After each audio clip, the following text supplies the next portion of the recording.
కొన్ని విషయంలో మనము భయం చేత ఓవర్టేకన్ అయి ఉంటాం. నేను ఎందుకు బ్రతకాలి నాకు అనిపిస్తుంది. when devil tries to put you down, నేను బలహీనపరుస్తున్న రిపోర్ట్ అపవాది తీసుకొచ్చాడు.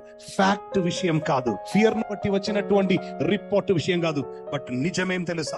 నిజం వేరు. ఎలీషా దగ్గరికి వచ్చినటువంటి పనివాడు సేవకుడు చెప్పిన మాట అతని చూపులో అది ఫ్యాక్టే, అదొక రిపోర్ట్. ఏం తెలుసా? కొండ చుట్టూ శత్రువులయ్యా, మనం పట్టబడబోతున్నా, మనల్ని పట్టుకుని పోతారు, శత్రువులు మన చంపుతారు. ఎలీషా చెప్తున్న మాట, దేవా ఇది నీ కన్ను తెరవబడాలి. కారణం మనతో ఉన్నవారు వారితో ఉన్న వారి కంటే ఎక్కువ. అది కన్ను తెరవబడగా ఇదిగో అగ్నిమయమైన రథముల చేతను గుర్రముల చేతను ఆ కొండ నింపబడి ఉండట వారు చూచాను. నీకు వ్యతిరేకంగా ఏ రిపోర్ట్ ఎవరు తీసుకుని వచ్చినను నీ వెళ్ళవలసింది మాత్రమే వినాలి. ఏదో మాట్లాడాలో అది ఏం మాట్లాడాలి. నీ గురించి ఉన్న రిపోర్ట్ మొత్తం నిన్ను బలహీన పరిస్థితులు కావచ్చు. కొన్ని సమయమున డాక్టర్స్ ఇస్తున్న రిపోర్ట్ ఇలా ఉండదు, ఇక రోజులు లేదండి, అన్ని అయిపోయింది, తిరిగి చెప్పాలి, నేను తర్వాత వచ్చి మీకు సాక్ష్యం చెప్తాను.